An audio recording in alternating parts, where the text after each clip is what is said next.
Hello guys, welcome to my channel Fiholic.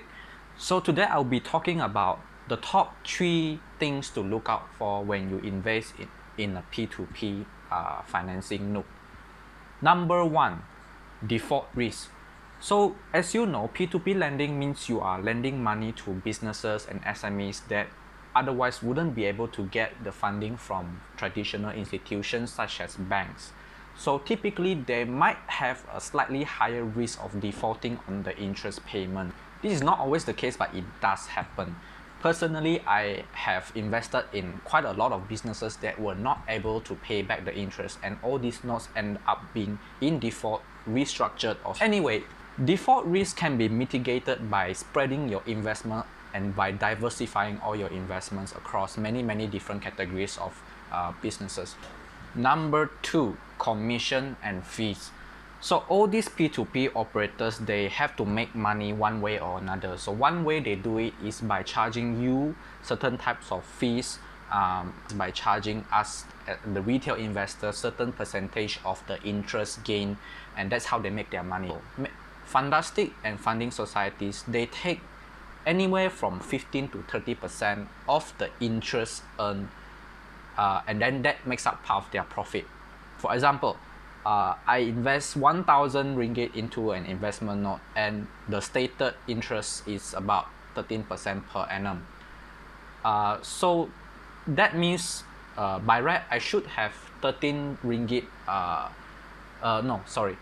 By right I will be expecting 130 ringgit interest gain from that investment, but these platform operators, they would take 30% of your profit and you are left with 70%. So do bear in mind that the stated interest rate that you always see appearing on the website is not what you are getting. That being said, you have to be smart and calculate on your own whether the interest rate stated is attractive enough for you to invest in that kind of investment note. Number 3, liquidity risk. What I mean by liquidity risk: investment notes in P2P platforms, they are sort of like fixed deposit. They come with a fixed tenure, meaning once you give your money to an issuer, you cannot ask for your money back anytime. Your money is stuck with that investment note until it matures or it becomes, unfortunately, in default or restructured. So compared to fixed deposit, whereby you can uplift the fixed deposit and access your money almost instantaneously, that is not the case with P2P investment. Even though with fixed deposit, once you uplift, you lose out all the interest, at least you are getting your cash. But with P2P financing, you cannot. I had to learn this the hard way because I started investing in 2018. I started investing with Fundastic and funding societies. My total investment portfolio so far has reached almost 10,000 ringgit. But only after 2 years I realized that, hey, I want to get my money back, and I realized that I couldn't. That being said, P2P investment notes, they might be attractive for you if you are looking for some way to park your excess cash and earn a higher than the FD rates, especially in this kind of COVID-19 situation. So the top 3 things that I already mentioned so far that you should look out for, I want to repeat them again. Number 1, the default risk. Bear in mind that your investment, they might go down the drain.